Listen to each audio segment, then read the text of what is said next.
আসসালামু আলাইকুম গাইস, সবাই কেমন আছেন? আশা করি সবাই ভালো আছেন। আবারও একটা নতুন ভিডিও নিয়ে আপনাদের কাছে চলে এলাম। অনেকেই রিলস ভিডিও নিয়মিত আপলোড করে, কিন্তু রিলস ভিডিওতে কীভাবে থাম্বনেল এড করতে হয় সেটা জানে না। তার জন্য আপনারা যারা নতুন ইউজার আছেন, ভিডিওটা লাস্ট পর্যন্ত দেখবেন। লাস্ট পর্যন্ত না দেখলে আপনারা কিন্তু ভিডিওটা মাঝখানে মিস করবেন।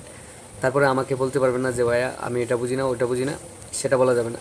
আপনারা লাস্ট পর্যন্ত ভিডিওটা দেখবেন। তাহলে কথা না বাড়িয়ে আমরা ভিডিও শুরু করা যাক। ফাইনালি আমরা হোম গ্যালারিতে চলে এলাম। তারপরে ফেসবুকে ক্লিক করব। ক্লিক করার পরে প্লাস আইকনে একটা ক্লিক করব, তারপরে রিলসে একটা ক্লিক করব।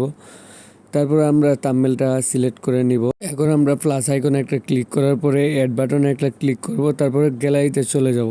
গ্যালারিতে যাওয়ার পরে আমাদের যে ভিডিওটা এটা আমরা সিলেক্ট করে নেব। আমাদের যে থাম্বনেলের ফটোটা আছে এটা আমরা ডান পাশে চাপ দিয়ে ছোটো করে নেব। এখন আমরা ভিডিওটা প্লে করে দেখব কতটুকু ভিডিও স্কিপ করে কাটতে হবে। এখন আমাদের সামনের পার্টটা একটু বড় ছিল, তার জন্য কেটে নিলাম। এখন লাস্টে দেখব কতটুকু কাটতে হবে। আমার কথাটা মাথায় রাখবেন, টাকার কিনা ফলোয়ার আর ওয়াচ টাইম পেজের জন্য খুবই ক্ষতিকর। এই যে আমাদের পিছনে যে একটু বাড়তি অংশ আছে ওই অংশটা আমরা কেটে নিব। কেটে নেওয়ার পরে ওই যে উপরের ডান বাটনে একটা ক্লিক করব। তারপরে আমরা একটা ইফেক্টে ক্লিক করব। ইফেক্টে ক্লিক করার পরে আমাদের ভিডিওটা সুন্দর করার জন্য আমরা যে কোনো একটা ফিল্টার ব্যবহার করব। আমি একটা ফিল্টার ব্যবহার করে আপনাদেরকে দেখিয়ে দিচ্ছি কীভাবে ফিল্টার ব্যবহার করতে হয়। আপনারা একটা সুন্দর একটা ফিল্টার ব্যবহার করে নেবেন। তারপরে এডিট রিলসে একটা ক্লিক করবেন। ক্লিক করার পরে নেক্সট বাটনে একটা ক্লিক করবেন। তারপরে এখন আমাদের টাইটেল লিখতে হবে। আমি একটা টাইটেল দিয়ে দিচ্ছি। আপনাদের ভিডিও ক্যাটাগরি হিসাবে আপনারা একটা টাইটেল দিয়ে দিবেন। এখন আমরা হ্যাশট্যাগ ব্যবহার করব।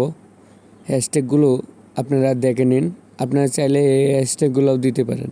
আপনার ভিডিও ক্যাটাগরি হিসাবে আপনি হ্যাশট্যাগ দিবেন। আবিজাবি হ্যাশট্যাগ ব্যবহার করবেন না। আর ভিডিওটা স্কিপ করবেন না, ভিডিওটা লাস্ট পর্যন্ত দেখেন। আপনাদের যদি ভিডিওতে কোনো রকমের বুঝতে অসুবিধা হয় আমাকে আবার জানাবেন, বা আমার ভিডিওটা আবার প্লে করে দেখবেন।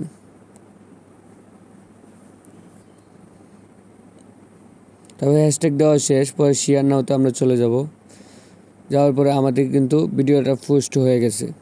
এই যে ফাইনালি দেখতেছেন আমাদের ভিডিওটা কিন্তু পোস্ট হয়ে গেছে। বড় ভিডিও হোক বা ছোট ভিডিও হোক, টাইটেল আর থাম্বনেলটা কিন্তু খুবই জরুরি।